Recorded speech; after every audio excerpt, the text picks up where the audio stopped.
right, so James, I'm gonna go ahead and get started with you, man. Tell us a little bit about yourself, brother. Well, me, you know what I mean. I'm an entrepreneur. You know, I'm a barber. I'm a dad. You know what I mean. Got 2 kids. One biological, one that came as a bonus kid. You know what I mean. That's my man too. You know, so. And just trying to teach my boys the right way, how to get out here and make a name for ourselves, you know what I mean? I feel like if I could put the work in for somebody else, I could do it for myself.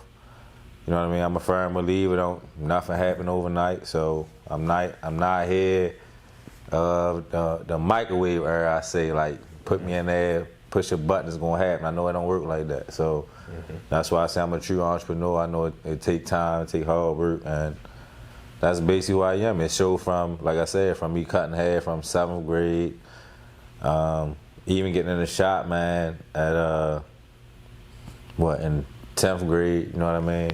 I'm in the shop as a apprentice, and at 10th grade, that ain't no guaranteed money. Whoever wanna let me cut their hair, that's how I make some money, you know what I mean? So it's like, I always was with taking the risk because I knew it was a bigger reward versus somebody just put me in a box and tell me what I could do. But I'm not knocking that, but I'm just saying, like, that's just was my motto, you know? So that's just who I am. I say I'm a risk taker and I'm an entrepreneur, you know what I mean? That's what's up. But they say fortune favors the bold. Yeah. You gotta step out. Big time. I done seen this man's evolution ever since high school. And man, I mean, he definitely is a risk taker. So man, shout out to you for just everywhere that you've gone, man, from the businesses that you've opened and, you know, being a barber head too. So shout out to you for that, man. Yeah. Yes, sir. Yeah. Yes, sir.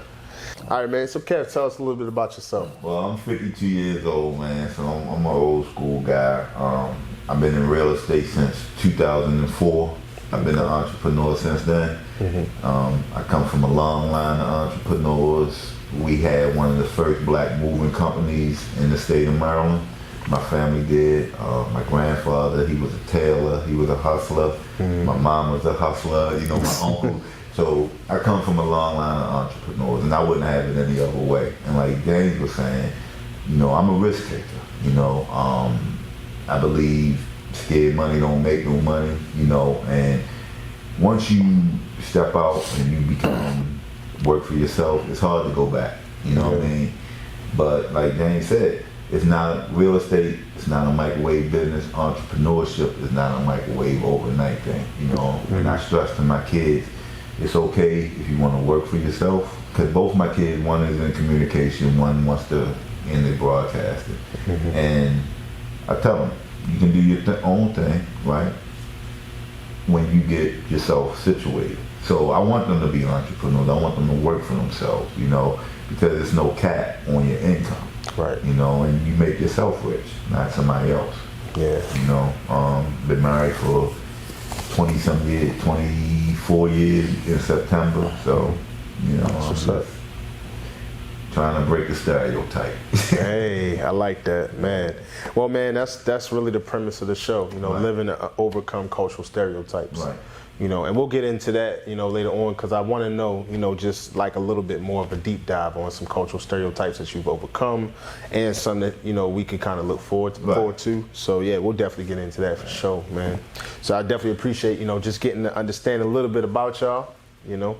And I know the audience definitely is too, just to understand from a barber and a client perspective, you know. That's how I kind of see it. Yeah. Well, man, you know, in this day and age, it's so important to have multiple streams of income. Right. Y'all are entrepreneurs, you're real estate investors, you guys are doing big things, y'all have multiple businesses, you come from families where a long line of hustling is a part of it, you know. Good hustling. That's right. The blood, sweat, and tears hustling.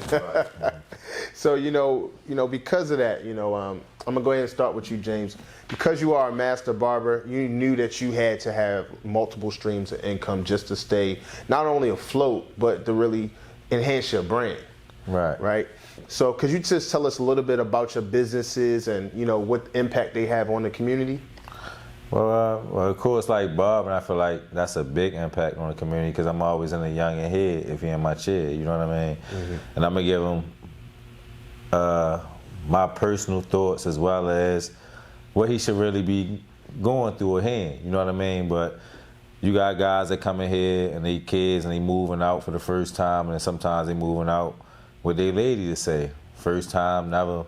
You know what I mean? So I may give you my taste on that. You know what I mean? So I feel like as a barbershop, sometimes we ain't just a barber, we like your counselor. You know what I mean? We that ear to lay on, we hear what you talking about. Yeah. You know what I mean? So it's more than that. And then just coming from the barber, man, like I said, I got a son now. My son, he 4 years old, and a barber take a lot of time. You know what I mean? You can make good money, but it take a lot of time. Any barber know that. Like, you behind that chair 12 plus hours a day if you somebody who really got good clientele and making money. Yeah. With that being said, you missing graduations, you missing cookouts, you missing a lot of family events. And I said when I had my own, I wasn't gonna do that. So with me personally, I ventured off to other stuff. Like, I done had a daycare business, you know what I mean?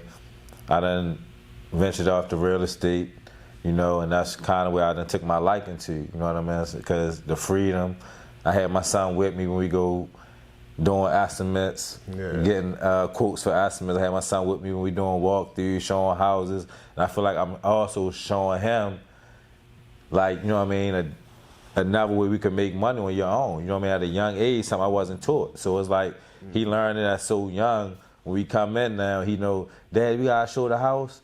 We gonna be showing them the house. You know what I mean? He's saying that, and it's like that's a good feeling because it's like maybe he gonna grasp that at such a young age. He gonna surpass me. You know what I mean? But it's good because I'm laying the foundation. So it's like Bob and just let me know, like, I love the entrepreneurship. I love the time, make my own schedule, but it take a lot of time. So I have to learn to get into things that don't take my time, where I can put my time back into my family, because we all know the one thing we can't get back is time. You know what I mean? So that's the biggest commodity. That's the best commodity. Yeah, absolutely. That's real stuff, man. I think the biggest thing that you started to like really see as you got older and once you had your son was you needed a work-life balance. Right. You know, to be able to have that flexibility to spend time with him, teach him some things, you know, stuff like that, man. So that's big time. Right. So I applaud you for that, man. Yeah, You're a dope father too, bro. Yeah. You know what I mean? Yeah. You know what I mean? Yeah. Killing it out here, man. All right, well, how about you? You know, what are some things that, you know, your businesses, with you being, you know, into real estate and other businesses, how do they impact the community? My biggest thing is I want to educate the black community. You know, I love my moms, right? My mom was boy, but my mother we never had that conversation about money and finances, you know.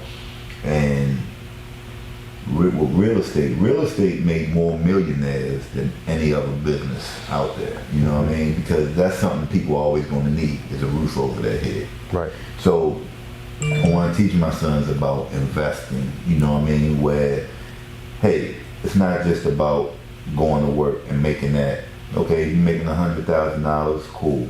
But what about making another 20 over here and another 5 over there and another 6 there? You know what I mean? So it's about having multiple streams. But yet, the thing I like about it, I'm able to do maybe 4 or 5 different things under the real estate umbrella. You know, getting into wholesale, and I do mortgages. That's where I got my start in. I'm a real estate agent. I have a team, so I'm learning how to duplicate myself, because I would much rather make 1% off of the efforts of 100 than 100% off of the efforts of 1. You know what I mean? So it's about duplicating yourself as well as bringing in multiple streams of income. That's real. Yeah. I tend to think about both of y'all, and I think of Monopoly. Did y'all like that game growing up? I still like that game, though. I like Monopoly. That game is like so long. My wife, It is a long game. It's like never ending. Yeah. You know? I don't play Monopoly because I'm like, you'll be here forever. Yes, man. It's a I good hate game, Monopoly. though. Right. But it teaches you it's real life stuff. Right. You know what I mean? And those are the types of things. In doing real estate, I've been able to interact with people from different cultures, right? And I got a client now. She's a Caucasian lady, and her grandmother was giving her $100,000 as a down payment, right? So my son was talking about moving down to North Carolina, and he's saying, I want to rent a house. I'm like, son, let's see about you buying a house, right? Because now you get a roommate, you charge them $700, your rent $1,000, your mortgage $1,000, you paying $300, right? So now you can take money and you can start stacking it. Instead of giving our kids Jordans and PlayStation, let's get them some stocks. You know what I mean? Let's sit down and teach them about financial literacy. You know, I'm bad at it myself, right? But just because I'm bad at it, I know enough people, I know other resources, I don't want my kids to be bad at it. You feel me? That's good. So, like, James, I told my son, if I make $1 million in my lifetime, I want them to make at least 2. You know what I mean? Because I want them to achieve whatever I've done. You know? That's my car. That's real.